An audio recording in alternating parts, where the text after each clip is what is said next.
Bruce H. Lipton, Efeito Lua de Mel. O estado de felicidade, paixão, energia e saúde que sentimos como resultado de um grande amor. A vida é tão bela que mal se pode esperar para começar um novo dia e agradecer ao universo por se estar vivo. Prefácio. Segundo Aristóteles, o homem é um ser social porque é um animal que precisa dos outros membros da espécie. Creio que essa afirmação faz sentido para a maioria das pessoas. Quem não viveu a experiência de potencializar suas emoções pela presença de um amigo ou um amor ao seu lado? Quem já não imaginou como seria uma festa ou praia se não houvesse essa interação entre as pessoas? Isso sem falar dos que já sofreram de solidão, que, segundo eles, é uma das piores sensações possíveis. Conviver é essencial para viver. E porque vemos tantos problemas com essa convivência, seja em nível profissional, matrimonial, familiar ou mesmo entre amigos?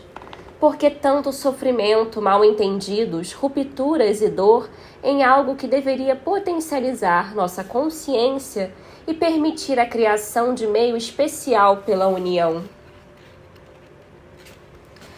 Dr. Bruce Lipton traz neste livro, de maneira brilhante e com a alegria e leveza que lhe são peculiares, o poder de nossas crenças inconscientes na geração desses inúmeros problemas de relacionamento. Ensina-nos com maestria e ciência como trazer luz para esses processos e transformar nossas relações em uma eterna lua de mel. A física unificada que atualmente conecta os reinos quântico e da relatividade tem como base a existência de um campo subjacente a essa realidade, que percebemos com nossos sentidos.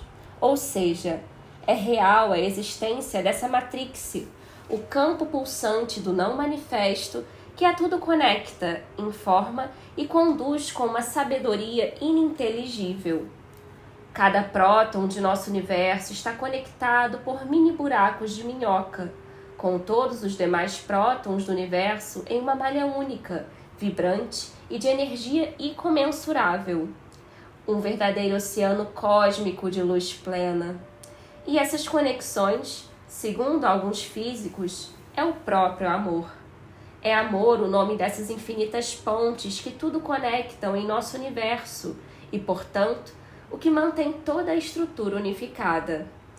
Ela é a conexão entre as partes quantizadas para que o todo se mantenha íntegro, ordenado e alinhado com o propósito real de vida, com o sopro da vida e com tudo o que é. Quantitativamente, ele pode ser descrito até em equação matemática, mas qualitativamente é o sentir que não pode ser descrito. É aquilo que um pai e uma mãe sentem pelo filho.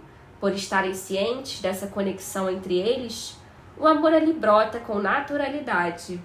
Então, amor não é propriedade de pai ou mãe, mas sim daquele que sente a conexão entre os seres ou entre as coisas. O indivíduo que expande sua consciência passa a entender o amor maior, porque percebe, enfim, que já é uno com tudo. Sente consciente e poderosamente essa conexão. Ao deixar aflorar ainda mais amor, sua felicidade já não depende mais do que acontece fora de si. O reconhecimento dessa conectividade faz verdadeiros milagres em nossas relações, saúde, bem-estar e prosperidade, conforme Dr. Lipton nos ensina. Este livro também nos convida a conhecermos a fisiologia da paixão, das emoções e como trazer consciência a esse processo neural que acontece em cada um de nós, para assim podermos dirigi-lo a uma vida de relações duradouras, harmônicas e de grande valor. Que tal abrir o coração por meio da alegria e receber essas bênçãos do universo para viver nesse constante estado de lua de mel? Deixe que as palavras, insights e emoções gerados pelos ensinamentos desse grande mestre, Dr. Bruce Lipton, toquem seu ser da maneira especial como tocou o meu. E observe germinar a semente desse amor e dessa plenitude que já está dentro de você. Basta zelar pelo campo fértil da entrega e de um coração aberto. Desejo a todos uma excelente leitura. Fábio Gabas. Prólogo. Uma vida sem amor não tem significado. O amor é a água da vida. Beba-o com a alma e com o coração. Rumi.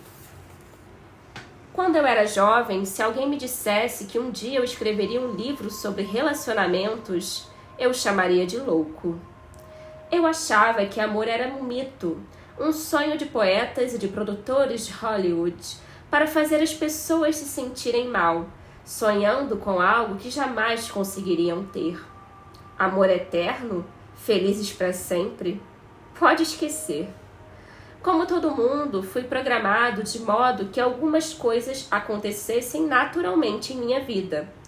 Nessa programação, o mais importante era a escolaridade. Para meus pais, o valor da educação era a diferença entre a vida de um catador de lixo, da miséria, e a de um executivo de sucesso, de mãos macias e com uma vida cheia de conforto. Na opinião deles, não se consegue coisa alguma nesse mundo sem educação. Devido a essas crenças, era de esperar que eles não escondessem a alegria a cada passo que eu desse para expandir meus horizontes acadêmicos. Até hoje, me lembro de chegar em casa depois de uma aula da professora Novak no 2º ano do ensino médio, maravilhado com minha primeira visão do mundo microscópico das amebas e das algas unicelulares, como a incrível espirogira. Entrei gritando em casa, implorando a minha mãe que me desse um microscópio. No mesmo instante, ela me levou a uma loja e realizou meu sonho. Reação totalmente diferente de quando dei um escândalo, desesperado para ter um chapéu de cowboy, uma pistola e um coldre iguais aos de Roy Rogers.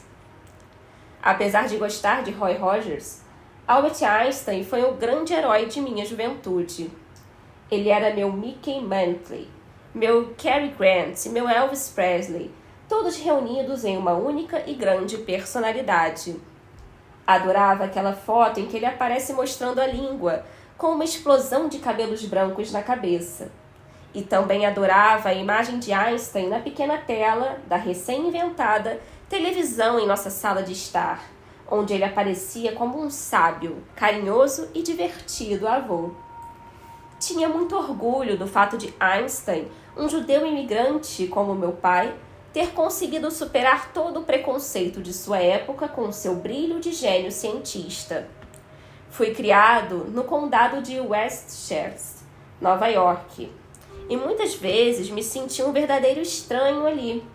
Alguns pais não me deixavam brincar com seus filhos, dizendo que eu iria passar ideias bolchevistas para eles. Eu tinha orgulho e me sentia bem sabendo que Einstein não era um proscrito, e sim um judeu respeitado no mundo inteiro. Então, bons professores, minha família focada em educação e minha paixão pelas horas diante do microscópio me elevaram ao grau de PhD em biologia celular e a uma posição de professor na Universidade da Escola de Medicina e Saúde Pública em Wisconsin. Por ironia, só quando deixei a cadeira de professor de Wisconsin para explorar o mundo da nova ciência e da mecânica quântica é que passei a entender a verdadeira natureza das contribuições de Einstein, meu herói de infância, para o mundo. Mas na mesma proporção em que eu brilhava em termos acadêmicos, meu perfil em outras áreas era totalmente disfuncional, em especial na área dos relacionamentos. Casei-me aos 20 anos, quando ainda era jovem e imaturo demais para ter um relacionamento real. Depois de 10 anos de casamento, quando contei a meu pai que estava me divorciando, ele foi radicalmente contra, dizendo que casamento é um contrato. Hoje vejo que a resposta dele fazia sentido para alguém que tinha emigrado em 1919 de uma Rússia mergulhada em fome, massacre e revolução. A vida para ele e para sua família era absurdamente difícil, com a sobrevivência de todos sempre em jogo. Portanto, sua definição de relacionamento era de parceria e o casamento uma forma de sobrevivência, semelhante ao recrutamento de noivas voluntárias que foi feito para os pioneiros do oeste norte-americano em 1800. O casamento de meus pais seguia a linha de contrato em primeiro lugar para meu pai, mas minha mãe, que nasceu nos Estados Unidos, não pensava assim. Minha mãe e meu pai trabalhavam juntos 6 dias por semana na empresa deles, que tinha lucro e sucesso. Mas nenhum dos filhos se lembra de ter visto os dois trocando um simples beijo ou tendo um momento romântico. Assim que entrei na adolescência, o fim do casamento deles ficou evidente quando a raiva de minha mãe, cansada de um relacionamento sem amor, fez piorar a tendência de meu pai para a bebida. Meu irmão e minha irmã pequenos e eu nos escondíamos no guarda-roupa quando as brigas e o abuso verbal tomavam proporções insuportáveis naquele lar, antes tranquilo. Quando meu pai e minha mãe enfim decidiram dormir em quartos separados, estabeleceu-se uma espécie de trégua, mas o ambiente ainda era tenso. Como muitos casais infelizes nos anos 1950, meus pais se mantinham juntos por causa dos filhos. Divorciaram-se apenas quando meu irmão mais novo saiu de casa e foi para a faculdade. Eu só queria que eles soubessem, na época, que tentar disfarçar aquele relacionamento disfuncional era muito mais prejudicial para os filhos do que uma separação. Eu culpava meu pai por nossa vida familiar problemática. Mas, conforme fui amadurecendo, percebi que os dois eram igualmente responsáveis pelo desastre que abalava o relacionamento e a harmonia da família. E mais ainda, comecei a perceber como o comportamento deles, infiltrado e programado em meu subconsciente, influenciava e minava todos os meus esforços para estabelecer relacionamentos românticos saudáveis com as mulheres em minha vida. Sofri durante muitos anos com muita dor. O fim do meu casamento foi traumático para mim, em especial porque minhas 2 lindas filhas, hoje mulheres adultas, bem-sucedidas e carinhosas, eram apenas crianças na época. Foi uma experiência tão traumática que jurei jamais me casar de novo. Convencido então de que amor era apenas mito, passei a repetir uma espécie de mantra todos os dias pela manhã enquanto me barbeava. Durante 17 anos. Jamais me casarei de novo. Jamais me casarei de novo. Nem é preciso dizer que eu não pensava em qualquer tipo de envolvimento. Mas, apesar daquele ritual matutino, não podia ignorar a força imperativa de todos os organismos, os 50 trilhões de células de nosso corpo, que nos impulsionam a nos conectarmos com outro organismo. O primeiro grande amor que tive foi um grande clichê. Homem mais velho, com o típico padrão emocional mal desenvolvido, se apaixona por mulher mais jovem e inicia um romance adolescente intenso, incendiado por hormônios. Durante 1 ano, eu vivi feliz com as doses entorpecentes da poção do amor, com os hormônios e compostos neuroquímicos dos quais trataremos no capítulo 3. Então, quando minha namorada versão adolescente inevitavelmente se cansou, dizendo que precisava de espaço, pegou sua bicicleta e correu para os braços de um cirurgião cardiovascular que morava ali perto, passei 1 ano em minha casa grande e vazia, sofrendo de modo terrível a perda da garota que tinha me abandonado. Crises de abstinência são terríveis, seja para viciados em heroína ou para aqueles que sentem seus hormônios e compostos neuroquímicos voltando ao normal depois de um amor fracassado.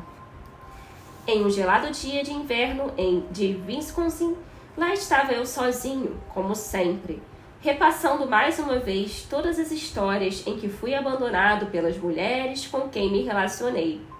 De repente, me veio à mente a frase: "Me deixe em paz". Então, uma voz que surge dentro de mim em momentos importantes respondeu: "Bruce, não foi exatamente isso que ela fez?" Comecei a rir como um louco e o feitiço se quebrou. Daquele momento em diante, toda vez que fico obcecado com alguma coisa, caio na gargalhada.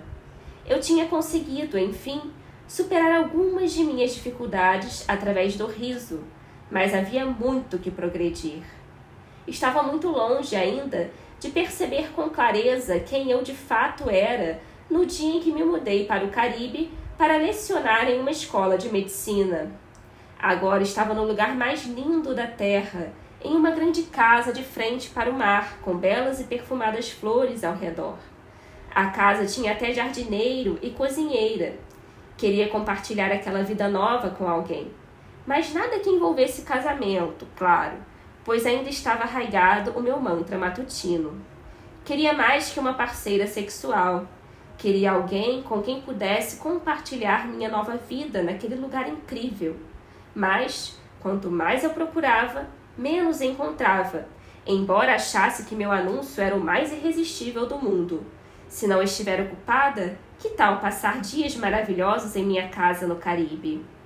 Uma noite, achei que tinha tudo para me acertar com uma mulher que acabava de chegar à paradisíaca Grenada, ilha que tinha conquistado meu coração. Fomos até o Yacht Club para conversar. Fiquei interessado nela e pedi que ficasse mais um pouco ao invés de voltar para o iate onde trabalhava. Ela me olhou bem nos olhos e disse: "Nem pensar, você é muito carente." Foi como se ela tivesse me dado um soco. Fiquei em silêncio, sem saber o que dizer.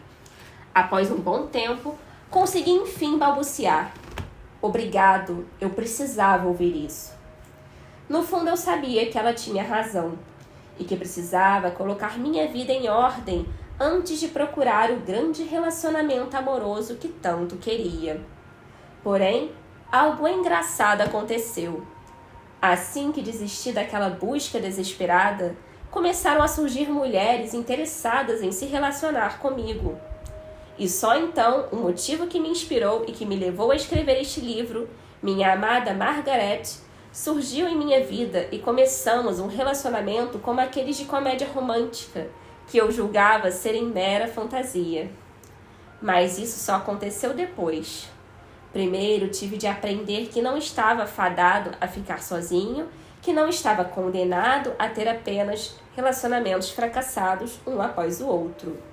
Tive de aprender não apenas que eu mesmo tinha criado todos aqueles relacionamentos mal-sucedidos, mas também que podia criar o relacionamento maravilhoso com que tanto sonhava. Tudo começou no Caribe, no instante em que eu fiz aquela surpreendente descoberta científica que descrevi em meu primeiro livro, A Biologia da Crença. Enquanto revia toda a minha pesquisa sobre células, percebi que elas não são controladas pelos genes, assim como nós. Aquele estalo foi o começo de minha transição. No livro conto toda a minha história, desde minha fase inicial como cientista cético até a fase de cientista que estudava sobre o sufista Rumi, consciente de que todos temos a capacidade de criar o próprio paraíso na Terra e que a vida eterna transcende o corpo físico.